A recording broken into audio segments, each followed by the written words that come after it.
to Beloved Creative. I can't think of a better way to start this podcast series than to have a conversation with Diane Exner. Diane is a creative from Melville, Saskatchewan, and she has an encourager's heart and a desire to see people be all they can be. She has an important message to share, and I know you'll be blessed to hear what she's been doing. Welcome, Diane. I'm so excited about our conversation today and to hear how God connects to creativity. Can you take a moment just to tell us about yourself and what it is that you do creatively? Oh boy, what it is that I do creatively. Well, I've identified myself as a creative SWAT, speaker, writer, artist, teacher, because one of my favorite TV programs is SWAT. So it's kind of what I do. You can see behind me, one of my favorite things to do is digital art. They say I was born with a pencil in my hand. So I've kind of graduated over the years from pencil to crayon to pencil crayon, all of the things. So I just love to draw. I just really love to draw. Awesome. One of the things that you've been involved in is writing a devotional series called Created to Create, embracing who you are created to be. Now, I've read the first one so far because I know the second one just came out, but I personally found your devotional to be meaningful and impactful because you lay a really good foundation and process to help the creative soul embrace their design. Can you tell us how faith and creativity come together? Oh, yeah. Well, that's it. Thank you very much. And honestly, that intro just made me, bubble up a little bit and sit a little straighter. Thanks, Eileen. Appreciate that. The message has been forming in me for a very long time, and it didn't start with a tidy revelation. It started with a quiet unsettling, so to speak. So, because somewhere along the line, I think a lot of us can relate to this, actually, that I had picked up the idea that creativity was reserved for the selected few, the artistic ones, the talented ones, and you weren't naturally gifted, well, you just better not take up too much space at the table. But God began to, gently dismantle that in me. He was very gentle. What he showed me, and this is really, the heart of everything, is that creativity isn't about talent first. It's about identity.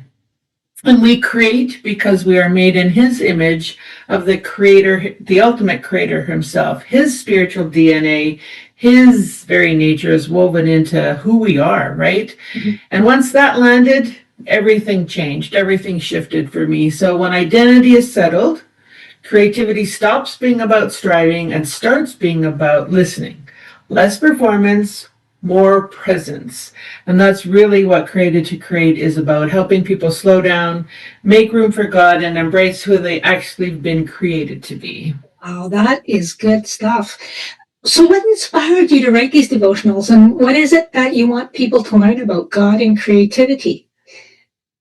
And I've always loved to encourage people, so that's just who I am. But over the years, as I kept spending time with God, something deeper began to surface. I started receiving this revelation of what a creative actually is in God's eyes, not limited to titles or talents, but rooted in our identity. And there were these moments, like quiet moments, where it felt like Jesus was just gently speaking to my heart and that I needed to hear that first. So if I needed to hear this, I thought, well, maybe others do too, right? So I wanted to help people see their creativity in a different way, not to do more, but to simply be. Because before we even produce anything, we really need to understand that we are already created in the image of our Creator. His imprint is already in us. So my deepest hope, that people would stop asking, am I creative enough? And start asking, who did God create me to be? Because when identity is the root, that's where creativity really starts to breathe. Oh, that is a really good question. How has your understanding of creativity changed by asking it? Completely. And I mean that, like really completely. I used to think creativity was something I did, right? Something I turned on and off, something tied to output. Like, did I produce something today? Was it good enough? Does it count? But somehow God just showed up that creativity is something I am. because I'm made in his image. That's the anchor. And when that truth is settled, everything changed. Creativity stopped feeling like pressure and started feeling like permission, Oh, which can I say is a very different feeling, permission, than pressure for sure. It became less about producing something impressive and more about just expressing God, who God actually made me to be. And I began to see creativity woven into how I think and how I lead and how I encourage and how I problem solve and how we show up for each other. So when creativity is rooted in identity, it really does bring freedom. That's room to rest, to listen, and to create from relationship with our creator rather than from striving or comparing. well, I really like that perspective about permission and not pressure. I can't say I've really thought about it that way before, but it's very freeing in terms of process. It's a mindset change. It really is. Yeah. So what did this freedom look practically like for you? Well, it meant I stopped needing to prove myself so much to everybody, mostly myself. So which was honestly a big relief because that's exhausting when you're always trying to prove yourself to somebody or yourself. The question changed. It used to be, is this good enough? And now it's more like, is this honest? Is God in this with me? Right? And that shows up in very small ways, everyday ways, giving myself permission to slow down, really, and to listen before I leap, to respond instead of rush. And a lot of times it's about following those nudges, those quiet little invitations that come when I'm walking with God. So because where I've learned creativity doesn't always look productive from the outside. Sometimes it looks like tentativeness, like presence, like trust. And when it flows from that place, from identity again, it becomes life-giving, not just for me, but for everyone it touches, and which I think is the whole point, isn't it? Yeah. So what I think I'm hearing you say is that it unfolds as a journey with God and then it flows from us to others. Yeah, I would agree with that statement. So it flows out of our confidence, maybe, or our identity when we're more sure of ourselves, right? And then we can share what we've been given to others, for sure. Wow. Then some people who are listening might be thinking, I'm not an artist. I don't paint or write. I'm not a maker. What would you say to them to help them see the difference between being an artist and being a creative? Oh, that is the question I love the most, Eileen. So let me be really clear. When I say creative, I'm not talking about being an artist, actually. An artist creates art. A speaker speaks. A teacher teaches. A creative is anyone made in God's image. And that, last time I checked, is every single person I know. So the teacher who sees a struggling student and finds a completely new way to help them understand, creative. The mom who hears what a teenager isn't saying out loud, creative. The woman who walks in a tense situation and somehow just brings peace, creative. The friend who texts you at exactly the right moment, creative. So these aren't artistic acts, these are creative acts, because creativity is the image of God moving through a life. It's not about what you make with your hands. It's about how his nature flows through how you think, love, problem solve, and show up for others. You don't have to be an artist to be creative. You just have to be human, made in God's image. And I'm pretty sure that covers everyone in the viewing audience. Oh, I think so. Earlier you mentioned creative nudges. We recognize God in these nudges. That's a really good question. And honestly, for a long time, I didn't trust them either. So what I've come to know is that they're really quiet. They're gentle. They don't usually show up with a full plan attached, more like a, soft pay attention or take the next small step. And over time, I've come to recognize those nudges are God's Spirit at work in me. Holy Spirit given to every believer as a gift, not in a dramatic, knock you off your feet kind of way, no neon signs, but in a very personal, relational way.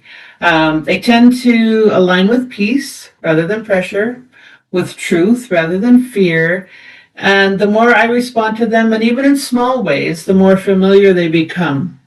So it's like learning someone's voice, right? The more time you spend with them, the more you just know. You just know who they are. And I think it starts with slowing down enough to notice what's already stirring, which in our world today is its own kind of radical act, isn't it? Right. Do you have an example from your own life where you've listened to these nudges and acted on them? Yes, and one that is very close to my heart, and really, I think, started a revolution in my mind, if nothing else. So about 3 years ago, I felt this gentle nudge to start a small group around a book called God's Plan for Living by Matt Tommy. It wasn't loud or dramatic, just a quiet sense. Invite some ladies into a deeper conversation in my backyard, of all places. Now, here's the thing. It was women from different churches, different backgrounds, all from my community, and I didn't have a plan. I had 10 names. That's all I had. God placed specific women on my heart and basically said, invite them to your backyard. Okay, that felt pretty vulnerable. I didn't know who would say yes. I didn't know what it would become. I just opened the door.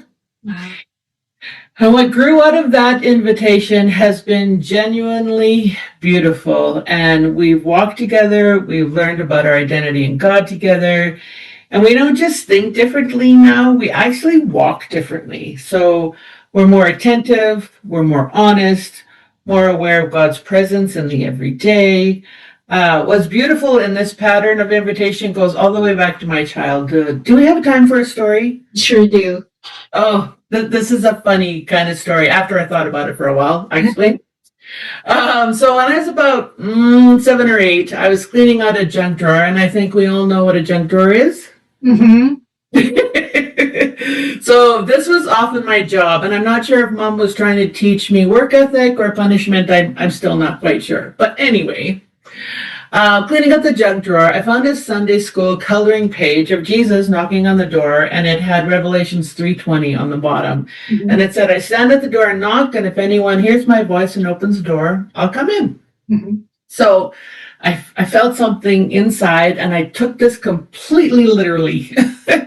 I remember getting up off the floor, going to the front door, and physically opening the front door and said, hey, Jesus, come on in. I still laugh. Simple. Yep. Cool. So what surprised you most about how your group evolved? Honestly, the diversity of how creativity showed up, right? So some women started making art, writing, trying things they'd never given themselves permission to do, but others discovered their creativity in how they led their families and how they served and how they showed up and how they listened. And what really moved me, Eileen, is what I did not see coming was watching them give each other permission to be themselves. There was no comparing, no competing, just celebrating and lots of laughter. Every woman's creativity looked completely different, and that became the most beautiful thing about it all. Wow, that's quite amazing. Supporting and celebrating each other. Like, where does that really happen, you know? And the fact that you were all from different places and different backgrounds and everything, that's just real unity. It really was. And it was just, I didn't expect how much it would change me even, because then leading that group taught me to listen more and to give more space to God's presence and just trusting Him and His timing to work it all out. I didn't have to work so hard. Wow, that's really quite something. Dan, we're going to continue our conversation in another episode and we're going to talk about how God shaped your own creative life. But before we sign off today, can you tell the listeners how they can get a copy of your devotionals? Oh, sure. Yeah. They can go to my website, DianeExner.com, or they can find me on Facebook. Just search Diane Exner Artist. And all the ordering information is there, and I can't wait to put a copy in their hands. Awesome.